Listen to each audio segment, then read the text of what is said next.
Assalamualaikum warahmatullahi wabarakatuh. Bismillah, walhamdulillah, wa syukurillah, wassalatu wassalamu ala rasulillah wa ala alihi wa sahbihi ila yaumil qiyamah, amma ba'd. Alhamdulillah, kita bersyukur kepada Allah atas segala nikmat dan kurnianya. Kita masih sehat walafiat.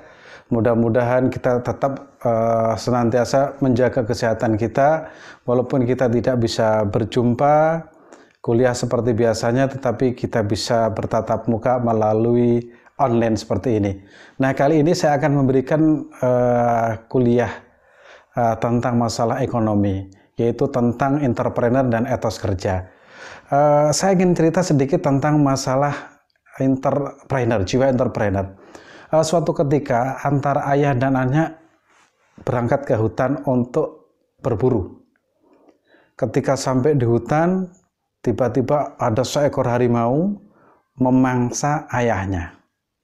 Ketika sang ayah itu ada di mulut harimau, maka sang anak dengan senjatanya mengejar sampai di tengah hutan. Begitu sampai di tengah hutan melihat seekor harimau yang sedang menerkam. Ternyata sang ayah itu ada di mulut harimau.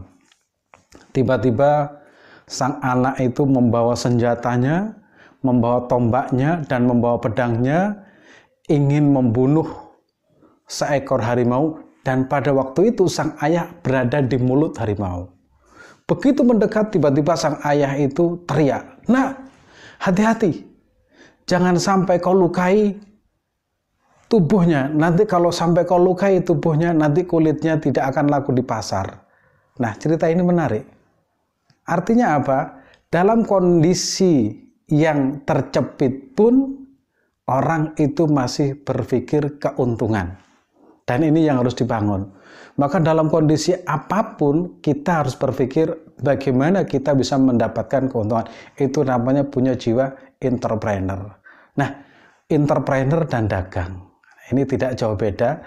Kalau entrepreneur itu jiwanya, kalau dagang itu biasanya selalu memiliki jiwa entrepreneur.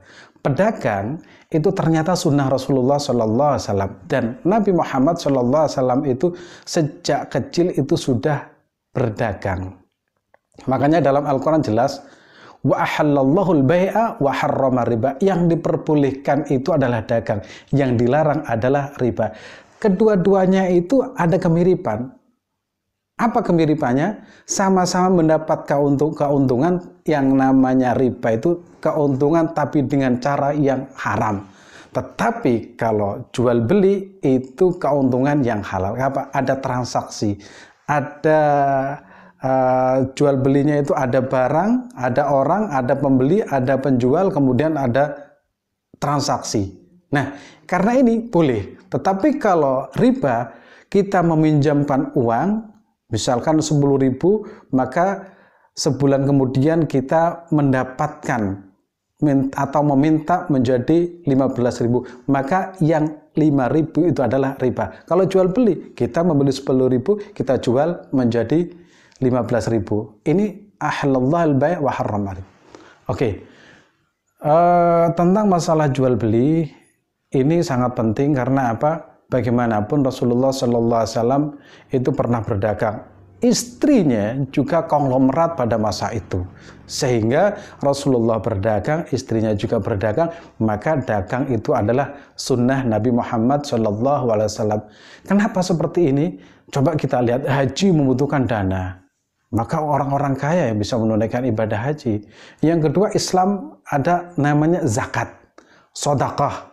Maka orang-orang yang kaya yang bisa mengeluarkan zakat jumlah banyak, bisa membantu sesama, bisa membantu fuqara, masakin, anak yatim. Dengan zakat, maka harta itu bisa menyebar, bisa dimanfaatkan oleh orang lain. Oleh karena itu, kita harus bangun jiwa entrepreneur. Kalau bisa berdagang, dan itu sunnah Rasulullah SAW. Keuntungannya itu bukan untuk diri sendiri, tapi untuk diberikan kepada orang lain. Bahkan Al-Quran secara tegas mengatakan apa? Khudh min amwalihim shadaqatan tutahhirum wa tuzakkihim. Ini perintah. Mudah-mudahan kuliah pengantar ini bisa bermanfaat, dan mudah-mudahan kita bisa menjadi pedagang yang dicontohkan Rasulullah SAW. Assalamualaikum warahmatullahi wabarakatuh.